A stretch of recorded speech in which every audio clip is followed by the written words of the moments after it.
perfect symmetry. This is a giant mothership.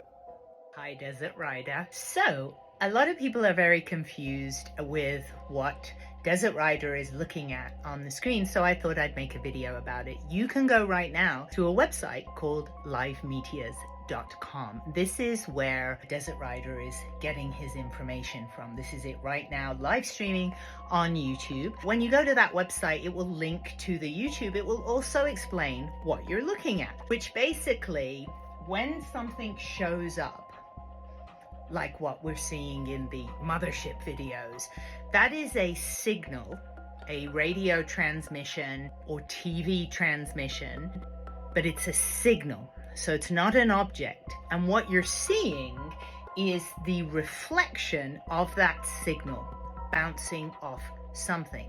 The reason this website is called Live Meteors is their whole purpose is catching signals that bounce off the tails of meteors. And ham radio operators actually use this as kind of a sport, and they call it meteor scatter. And I've spoken to some of my Elmers. Those are people who've been ham radio operators for decades. One of them was very proud to say he had done meteor scatter and bounced his signal 1,200 kilometers, which is pretty impressive. So literally bouncing it up, it hits the meteor tails, which are these ionized areas of the atmosphere as the meteor goes plowing through, ionizing it, making more electrons which act like mirrors to radio signals. So the reason, and I don't mean any disrespect here, just trying to clear up some facts. I did see a video where Desert Rider said, oh, I guess the colors of the transmission, I guess red is heat.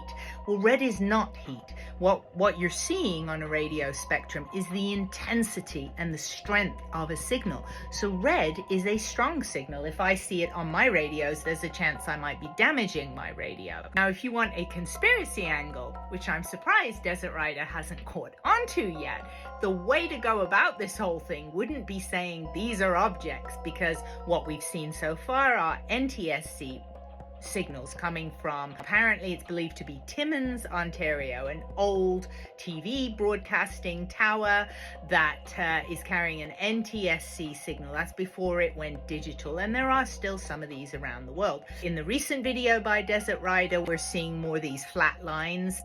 And that's correct. Mother Nature is not doing that, but people are. People are making beacons or radio transmissions. If I go down here,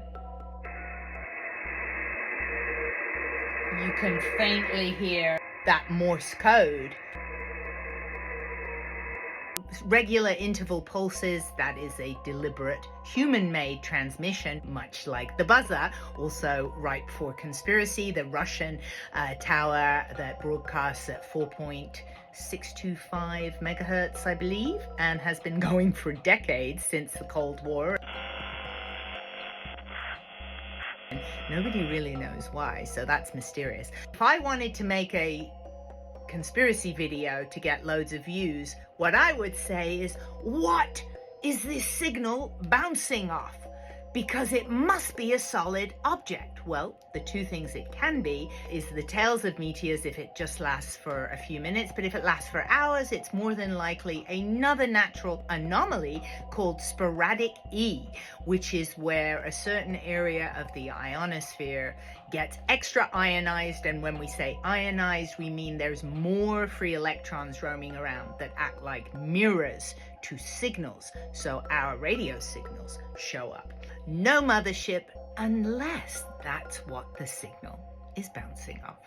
Let me know what you think, and I'll see you in the comments. Take care. This has to be a ship.